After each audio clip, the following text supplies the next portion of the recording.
So here is the Zakupnik reporting from Kharkiv. I am now outside a shelter for disabled people. This shelter was set up at the beginning of a full-scale invasion, so just over 2 years ago, to house severely disabled people, a lot of people with amputations, and a lot of people with dementia and similar other challenges, let's say. And at the moment there are 45 residents in this shelter, and it's being expanded all the time to give them better facilities, and it's being expanded by the goodwill and donations of other people. I've been supporting this shelter since January this year, and it's really an amazing place where only a few people are doing some amazing work to make the residents stay as comfortable as they can. These residents are here full time, so they are dependent on the goodwill of an amazing lady called Olga, who has founded it and runs it with a very, very small staff and a handful of volunteers. I'm constantly trying to recruit more volunteers from abroad who just want to come for a few weeks and to spend time at the shelter with the residents. They don't need to speak Ukrainian or Russian. They just need to be able to spend time with the residents here, talking to them, showing them some empathy, helping to feed them, helping to move them around, particularly now we're in late spring, early summer. It's very warm here.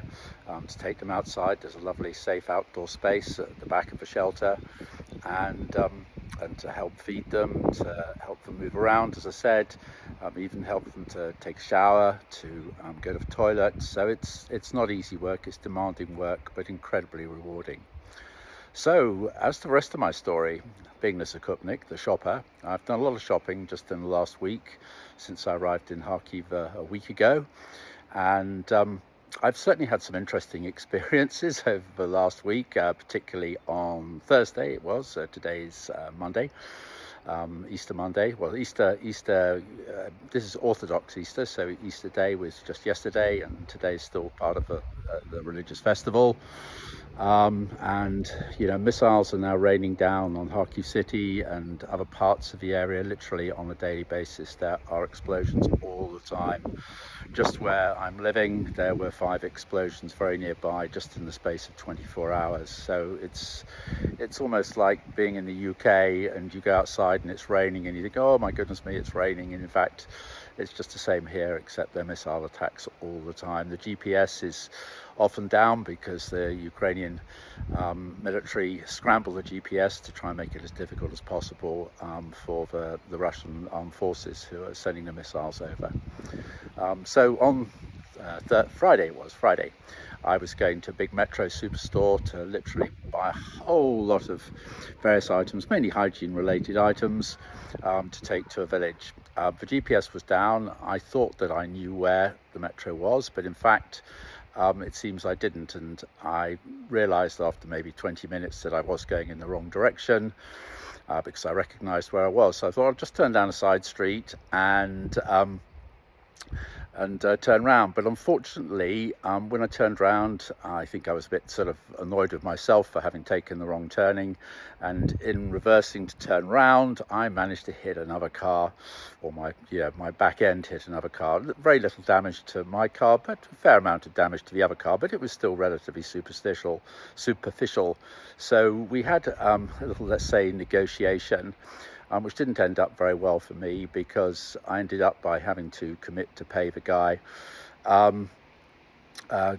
20,000 hryvnia, which is about $600 or just over £400. So it's a lot of money. It would have cost less, I think, even in the UK, where things are generally much more expensive. Anyway, I did eventually get to Metro, and then there was a problem, because there was another error alert, or air raid alert. They call them air alerts here, which meant that the shop was closed and the order had been made online.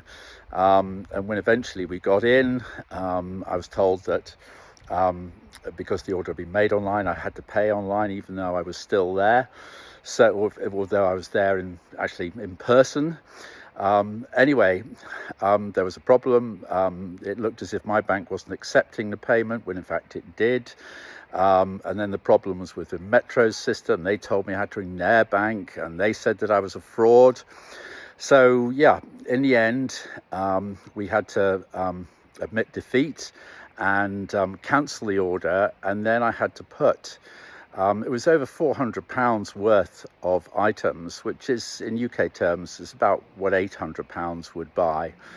So it was a lot. It was a real car full of stuff: shampoo, hand washing powder, liquid soap, toothbrushes, toothpaste, washing up liquid, washing up scourers, and a few other things along the same sort of lines.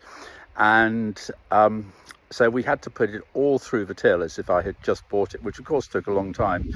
So this whole shop, even without the hassle of the accident, which was about an hour in negotiation, took about 5 hours. So frustratingly, I wasn't able to get to the village on Friday, because by the time I'd actually filled up the car, the window had closed for going to the village, which is a little way outside, or quite a way outside the city. So, and then it's been the Easter weekend, still the Easter festival today, and tradition is that in the week after after Easter itself, people go to cemeteries to pay their respects to dead relatives and so on. So it's quite a strange situation. Meanwhile, people are being made homeless, and needs are greater than ever.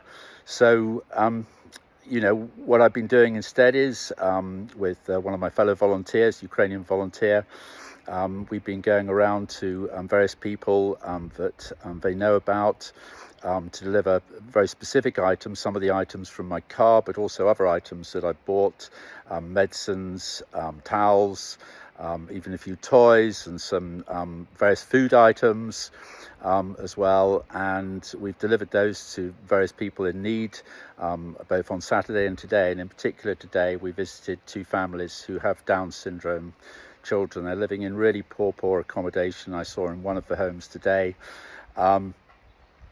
television which really belonged from the sort of 1960s, 1970s, and people living really in what we would say is abject poverty. And so these people really need our support. So it was a real privilege to go to these people's homes and to meet them and the children, and to be able to hand over several bags worth of aid, and to see the joy on the faces of the two children and the different families was really something special. With toys, biscuits as well, and sweets and chocolate, in addition to the things that I've just mentioned. And there are many more people like that we're going to visit tomorrow and in the coming days during this week. And then we will start going to villages again. We'll do some more shopping.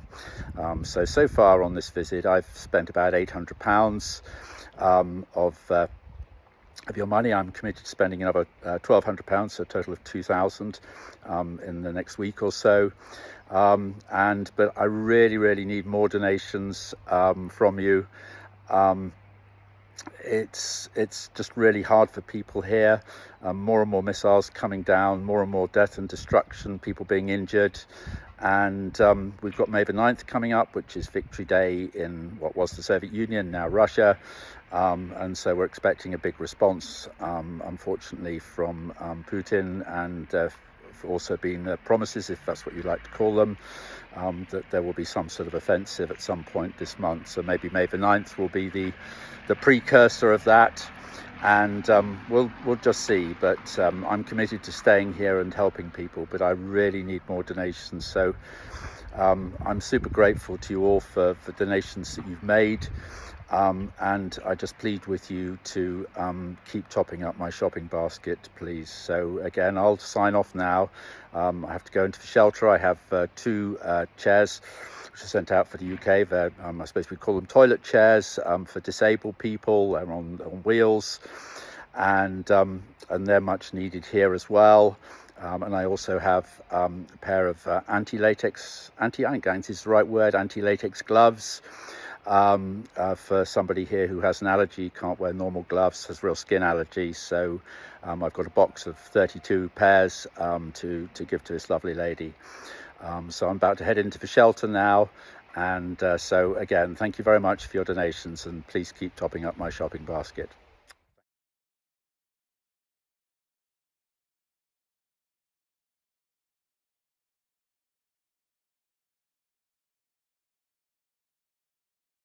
Не вистачає. З ліками зараз дуже важко, коштують багато. Пенсія в мене 2000. Thank you. Будь ласка. Гуманітарну допомогу одягуємо Роб. Thank you very much, Rob. Дякуємо. Thank you, Rob. Будь ласка.